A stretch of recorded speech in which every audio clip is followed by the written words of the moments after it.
What's up and welcome back. I'm John Stark from MacTheMovieGuy.com, your favorite blind film critic, and today I'm doing a review of Love is Blind. Wait, what? I'm a blind film critic doing Love is Blind?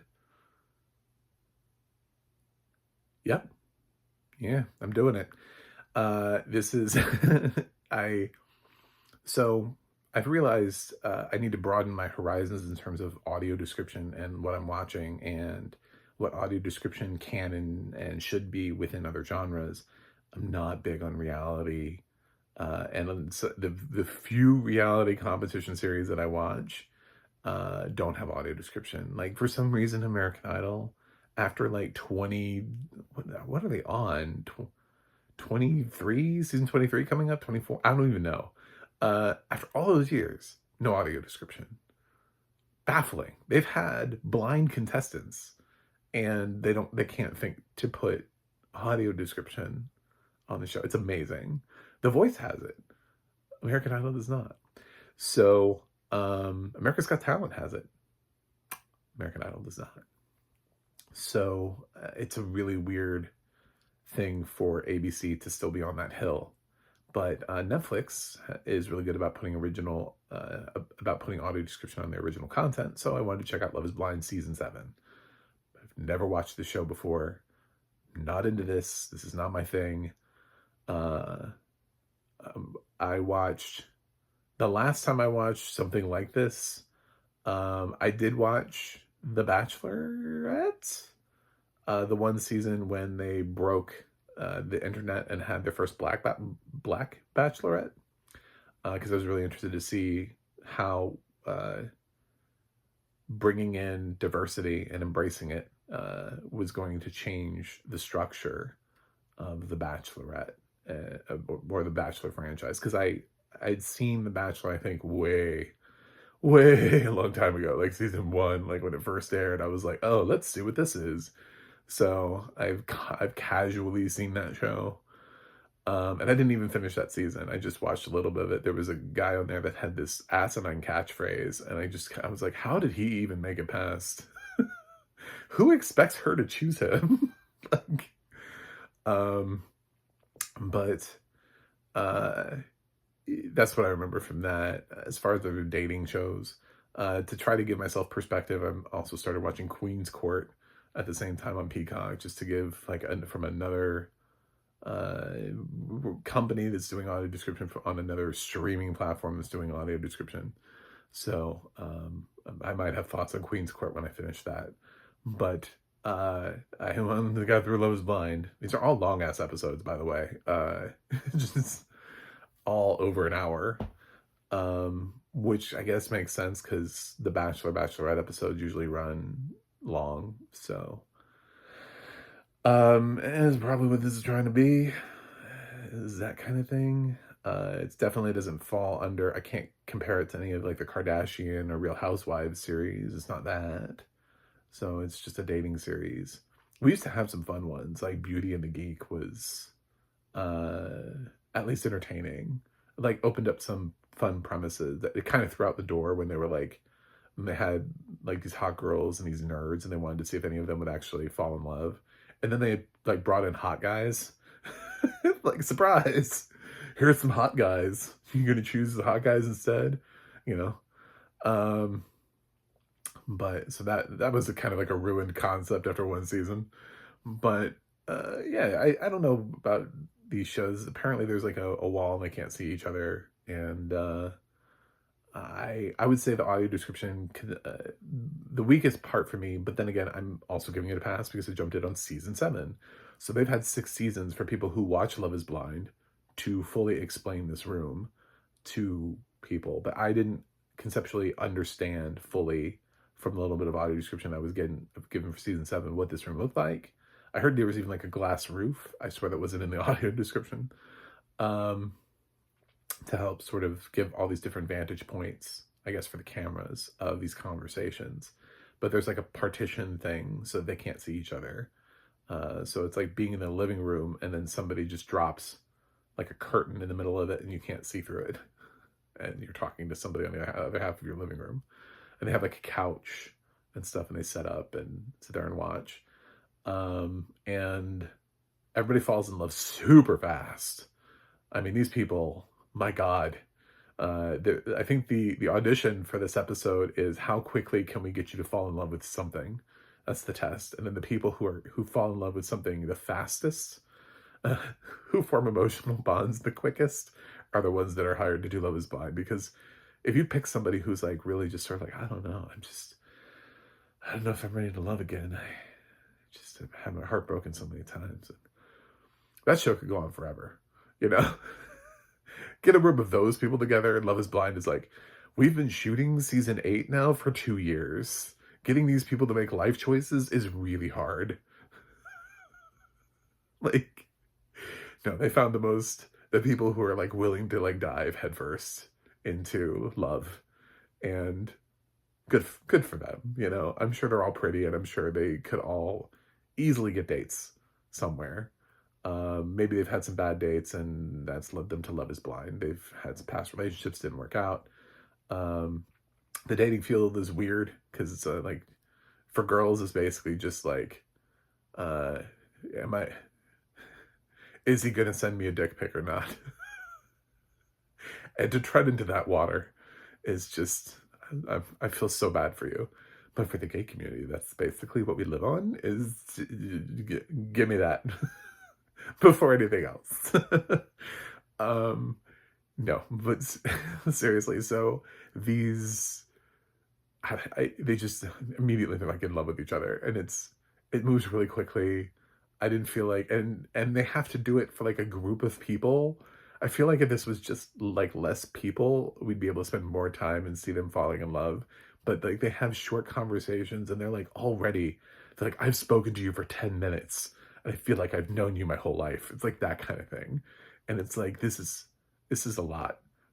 You're telling me this is unscripted, but this feels so scripted. So as a show, I'm not going to say I'm coming back to Love Is Blind. I also think about these things that use is blind or blindness in general, all of these phrases now that I am blind. And I'm like, oh, I would have totally used like Love Is Blind as a sighted person walking around. And now I hear these phrases and I'm like, Love Is Blind, what does that mean to you? Like, I'm thinking about like, what does that mean to me? Like, I can't see shit. And love can't see shit. So,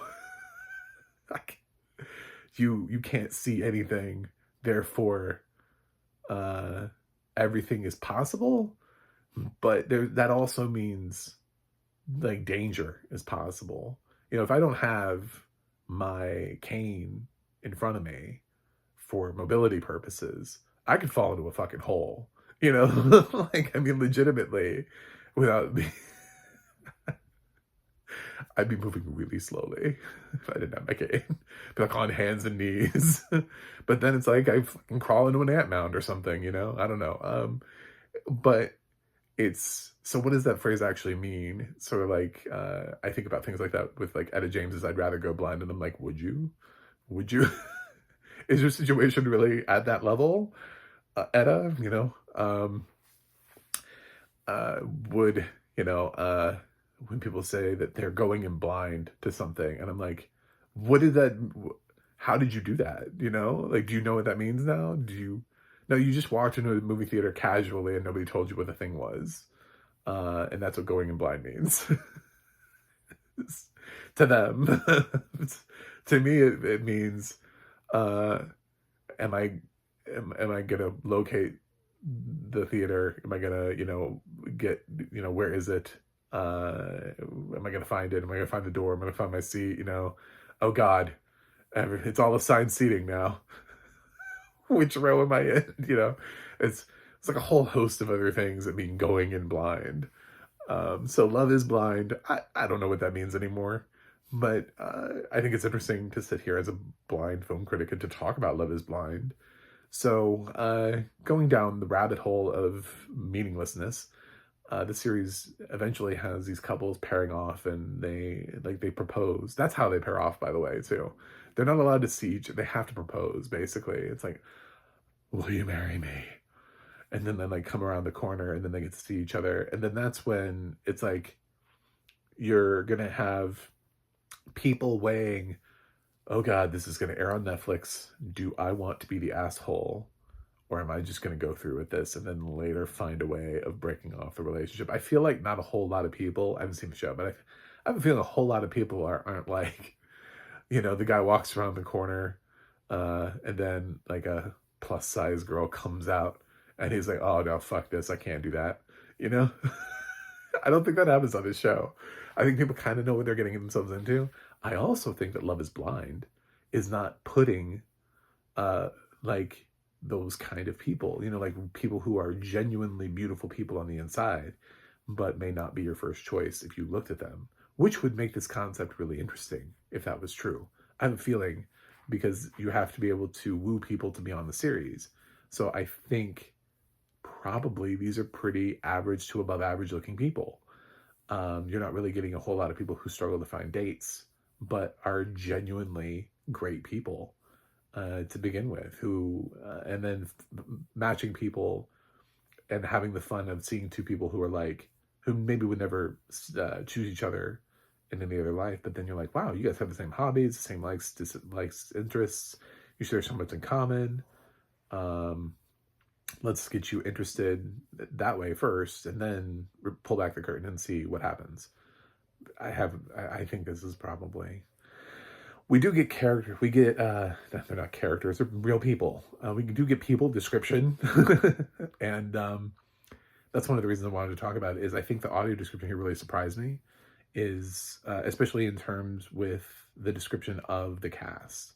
I thought that was really well done with what they were wearing, what they looked like, what their hair was, racially, size-wise, everything. I mean, in those first couple episodes when we're getting to know who these people are, like splendiferous, just amazing at length audio description. Some of the best that we've ever gotten about what an individual looks like.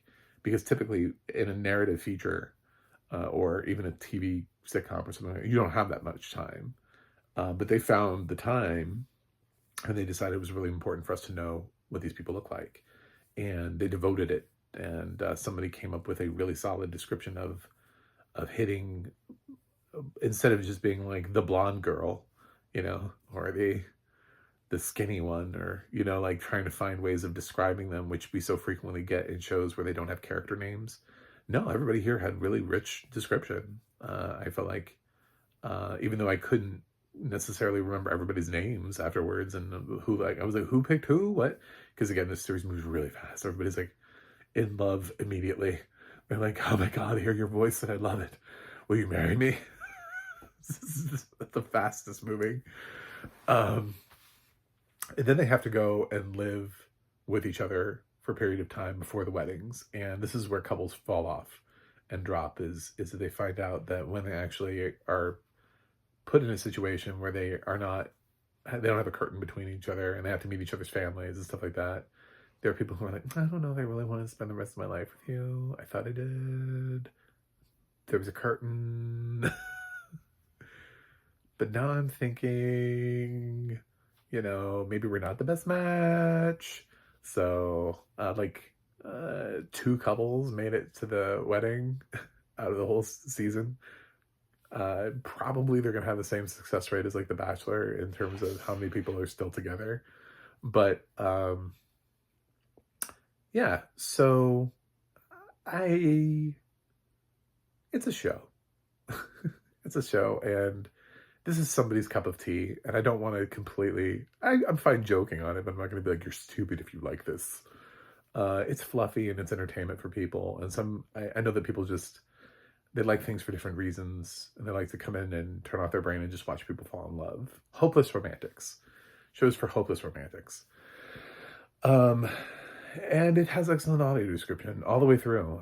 I felt like the audio description was really solid. I would say the character, I keep going calling them characters, but the people, human being audio description dissipates a little bit as we move forward into introducing more friends and family. Sometimes too many people are introduced at one time for too short of a span of time to give them substantial audio description like we did for the main daters.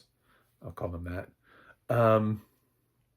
So some of the parents and friends and stuff like that don't have quite as rich audio description to them as others, but it's sort of interesting to watch people and then watch the secrets come out, I guess. And I didn't have the worst time in the world watching, but my God, these episodes are long, and I kind of wish there were more of them, but shorter. I kind of like want, if as a non-fan of the series, I would love to enjoy this in like shorter snippets.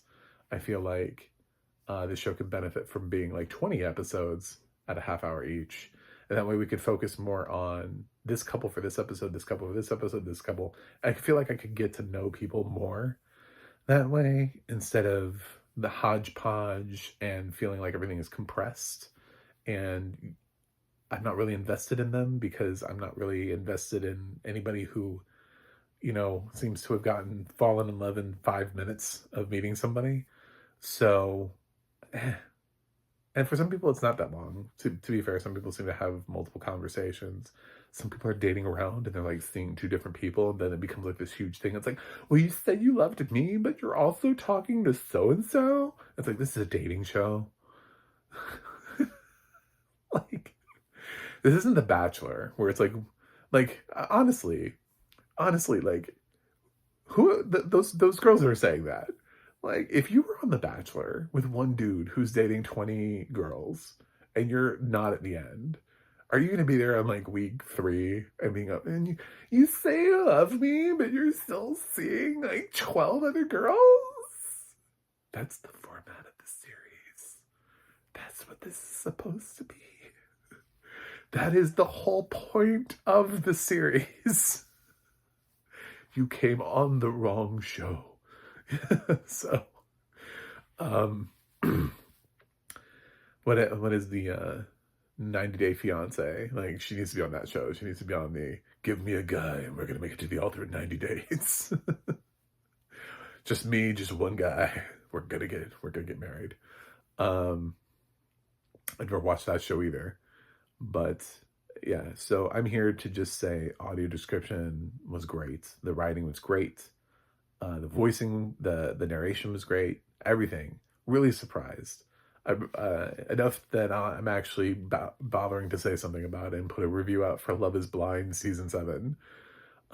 As far as like, would I watch the show? No, I'm not watching the show again.